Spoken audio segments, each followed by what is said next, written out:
আসসালামু আলাইকুম প্রিয় শিক্ষার্থীবৃন্দ, আজকে আমরা এইচএসসি আইসিটির বিভিন্ন স্তরের প্রোগ্রামিং ভাষার সাল সম্পর্কে জানবো। এটা আমাদের দ্বিতীয় ভিডিও, সেকেন্ড পার্ট। প্রথম প্রজন্ম, এটা আমরা আগের ক্লাসে বলছিলাম, মেশিন ভাষা। দ্বিতীয় প্রজন্ম অ্যাসেম্বলি ভাষা। তৃতীয় প্রজন্ম উচ্চতর ভাষা। চতুর্থ প্রজন্ম অতি উচ্চতর ভাষা। পঞ্চম প্রজন্ম ন্যাচারাল বা স্বাভাবিক ভাষা। এই সালগুলো এখানে দেওয়া আছে যে প্রথম প্রজন্ম 1945, দ্বিতীয় প্রজন্ম 1950, তৃতীয় প্রজন্ম 1960, চতুর্থ প্রজন্ম 1970, পঞ্চম প্রজন্ম 1980। এখন পরীক্ষা এখান থেকে প্রশ্ন আসে এভাবে যে চতুর্থ প্রজন্মের ভাষার সাল কত, পঞ্চম প্রজন্মের ভাষার সাল কত, এভাবে প্রশ্ন আসে।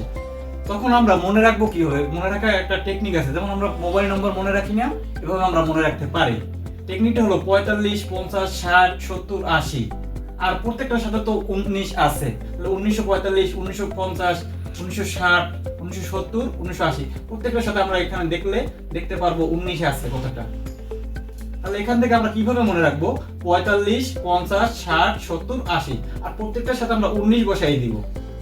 এরপরে আমরা আরো মনে রাখতে পারি, প্রথমটার পরে 5 ব্যবধান আছে, 45 থেকে 50 5 ব্যবধান, এরপরে 10 করে ব্যবধান আছে। এভাবে আমরা মনে রাখতে পারি, তাহলে আমরা পরীক্ষা হলে আর ভুলে যাব না। তাহলে এই আজকের ক্লাস এই পর্যন্তই। খোদা হাফেজ।